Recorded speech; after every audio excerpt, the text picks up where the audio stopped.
Galen, what and where are these burial sites and what's in them for this so-called nuclear waste?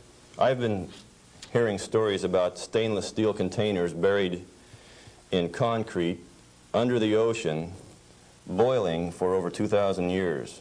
That sounds like a real story. Let me start out by saying there are no nuclear waste, only materials created in a reactor to be recovered and used beneficially.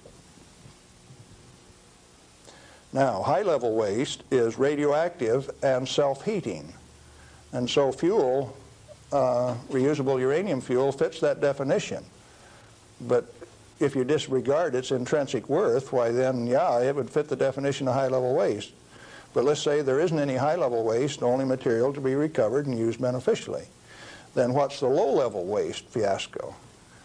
That's an excuse for a federally mandated, non-inspectable disposal system so that organized crime can get rid of any evidence that they want and it can never be dug up again. They're afraid to look in there. Not afraid. They don't want you to. They've got rules on the transport so that if you have an accident with a low-level radioactive waste shipment, why, you call out all of the state police and you make sure that nobody looks at it, that nobody gets exposed, that there's no spreading of the contaminated material. And it's also that you don't find out whose body's in that drum. The situation got so bad that the smell of human flesh was so great that they made it so that you could ship animal biological waste in refrigerated vans so that it wouldn't stink up before you got it buried.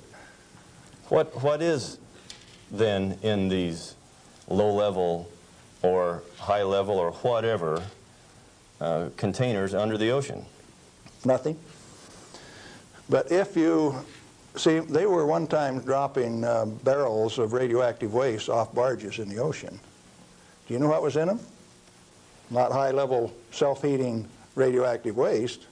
Probably had a few bodies and a few guns and a few knives and a few evidences in them too. If you drop them in the ocean, they are truly disposed of. So you know there's an international trade in that right now? You can't do it in the United States, so they transship it across the ocean to South Africa and they can bury it offshore.